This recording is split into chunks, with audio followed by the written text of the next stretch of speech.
আমি বন্দনা, আমার কিচেনে আপনাদের সবাইকে স্বাগত জানাই। আবারও এসে হাজির হয়েছি লাউ শাকের একটি রেসিপি নিয়ে।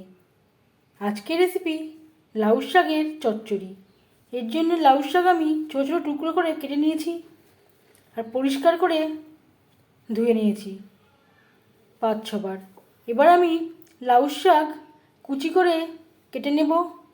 এই ডাঁটার থেকে আঁশ ছাড়িয়ে নেব আর ছোটো ছোটো টুকরো করে শাক কুচি করে কেটে নিয়ে ফিরে আসছি। শাক কুচি করে কেটে নিয়েছি, ডাঁটা খোসা ছাড়িয়ে ছোটো ছোটো টুকরো করে কেটে নিয়েছি। এবার যাচ্ছি মেন রান্নায়। 4 চামচ সরষের তেল গরম করে নেওয়ার পর দিয়ে দিলাম 2টো শুকনো লঙ্কা। লঙ্কা আমি টুকরো করে নিয়েছি। লঙ্কা ভেজে নেওয়ার পর দিয়ে দেব 7-8 কোয়া রসুন।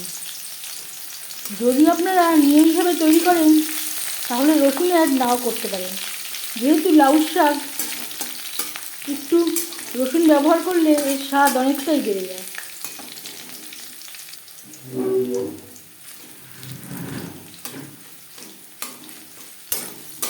আমরা এভাবেই ছোটোবেলা থেকে লাউ শাক খেয়ে এসেছি। আমার মা এভাবেই রান্না করতেন।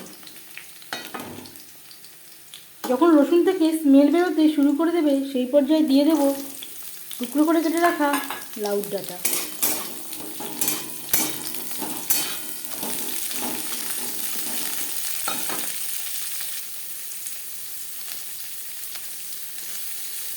আর লাগছে হলুদের গুঁড়ো, স্বাদ মতো লবণ। লবণ হলুদ ডাঁটার সাথে বেশ ভালো করে মিক্স করে দেবো।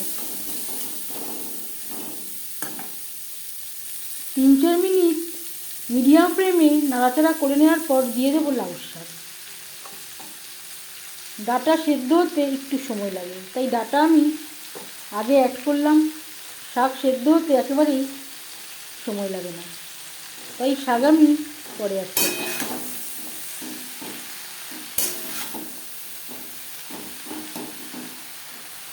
ডাঁটার সাথে শাক বেশ ভালো করে মিক্স করে দেওয়ার পর গ্যাসের ফ্লেমটাকে মিডিয়াম টু লোতে রেখে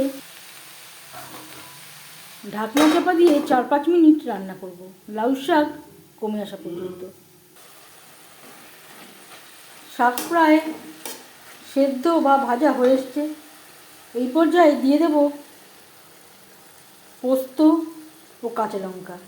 এখানে আমি 1টা কাঁচা লঙ্কা ও 2 চামচ মতো পোস্ত বেটে নিয়েছি।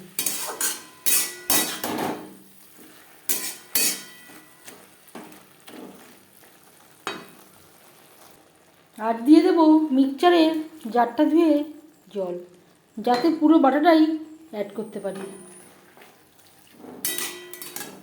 পোস্ত লাউ শাকের সাথে বেশ ভালো করে মিক্সড করে দেব।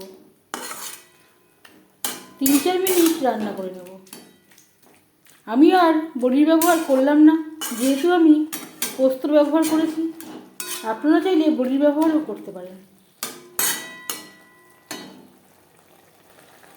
আর দিয়ে দেব 2টো পাকা লঙ্কা।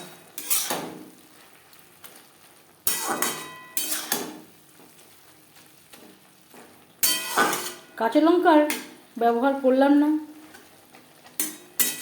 নাহলে খাওয়ার সময় মুখে পড়বার সম্ভাবনা থাকতে পারে।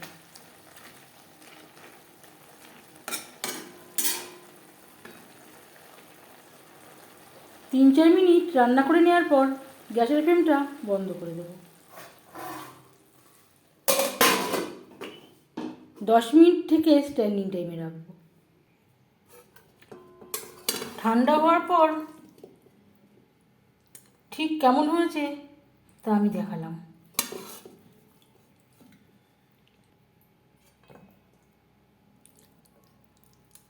লাউ শাকের রেসিপিটি কেমন লাগলো অবশ্যই জানাবেন কমেন্টের মাধ্যমে। যদি এই রেসিপিটি ভালো লেগে থাকে লাইক করবেন, শেয়ার করবেন, সাবস্ক্রাইব করবেন আমার চ্যানেলটিকে। বেল আইকনটা প্রেস করে দেবেন। যখন আমি নতুন ভিডিও আপলোড করব তার নোটিফিকেশান সবার আগে আপনার কাছে পৌঁছে যাবে। আপনারা সবাই অনেক অনেক ভালো থাকবেন। এই ভিডিওটি দেখার জন্য ধন্যবাদ।